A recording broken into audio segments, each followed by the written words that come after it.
In this week's edition of Authors Revealed, Becky Anderson talks with Adam Gidwitz. In his third book, The Grimm Conclusion, he shares the real story of a few popular fairy tales.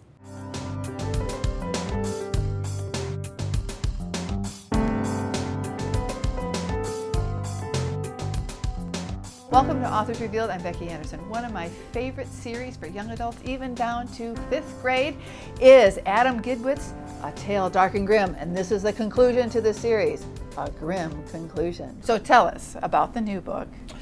The Grimm Conclusion. The Grimm Conclusion. And tell us what pairing you did, because working with all the Grimm fairy tales, you always do that cool pairing, but you add in all of those other stories. So tell us a little about this last one. Yeah, well, so the first book are Hansel and Gretel. Second book, Jack and Jill. These kids are fairly less well known. Their names are Jorinda is the girl, and the boy is Joringel. This book was maybe the easiest to write because I had so many Grimm fairy tales that I had been wanting to use and hadn't yet found a way to use yet, so I prioritized those. So Cinderella is in there, Sleeping Beauty is in there, this incredible and crazy story called The Juniper Tree is in there, which is terrifying. Yeah, that's a great one. Yeah, and The Boy Who Left Home to Find Fear, so cool. So some amazing stories in there. With you being the narrator and doing the scary bits, and what characters have you had the most fun? Those amalgamations where you put these, you chop up different.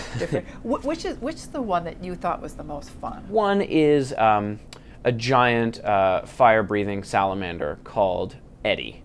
His full name is Eidechse von Feuer der Menschenfleisch fressende, which means lizard that is made of fire and eats human flesh. But his short for Eddie, and he asks really stupid questions like why is blue, and what is Thursday. So now that number 3 is done, and this the conclusion, but not necessarily. Never say never. Never say never. Never say never. What are you working on now? Well, my wife is a scholar of medieval history.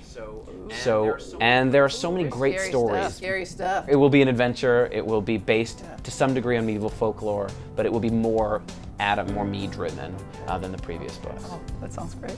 So glad you're excited. 9-10-year-old Adam loves this. Okay, that's great. That's great. That's right. What a blast of a conversation with Adam Gidwitz and the conclusion of his trilogy, The Grimm Conclusion. Kids, you gotta read this. Back to you, Jen. Thanks, Becky. If you're interested in the full interview with Adam Gidwitz, visit nctv17.com for a list of airtimes.